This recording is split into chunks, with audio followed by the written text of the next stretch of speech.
Hello, সবাইকে জানাই good morning. তোমরা যে এই রাস্তাটা দেখতে পাচ্ছ এটা কিন্তু কাঁচা ছিল, একদমই মাটি, একদমই কাঁচা। তো এটা গত পরশু আমাদের শাহপুর গ্রাম পঞ্চায়েত থেকে রাস্তাটি ঢালাই করে দেওয়া হয়। আর যেহেতু 2 দিন হয়ে গেছে, সকাল সকাল উঠে আমার শ্বশুরমশাই কিন্তু রাস্তায় জলও দিয়ে দেয়, যেন এটাকে একটু মজবুত আর একটু শক্ত হয় তাই। তো এই রাস্তা সুন্দর দেখে আমার ছেলে বাইরে বেরিয়ে বলেছে, মামা এখন তো আমি গাড়ি বের করতে পারবো, আমি তো গাড়ি চালাতে পারবো, তো তুমি আমাকে গাড়িটা বের করে দাও, আমি গাড়ি চালাবো।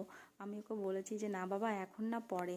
তো ও কিছুতেই থামবে না, সেই সকাল থেকে একই কথা একই জেদ। তো না পেরে আমার শ্বশুরমশাই ওকে একটু বাইরে নিয়ে এসছে, আর ওকে নিয়ে একটু গাড়িটা চালাচ্ছে। মানে রাস্তা খারাপের জন্য গাড়িটা ঠিকভাবে বের করা হতো না। রোডে ফাঁকা টাইম যেহেতু সবসময় গাড়ি চলে, তো সবসময় আর গাড়ি চালানো যেত না।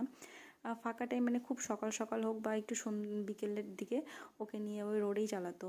তো এখন এই রাস্তাটা হওয়াতে খুব ভালো হয়েছে, ও একটু মনের মতন করে গাড়িটা চালাতে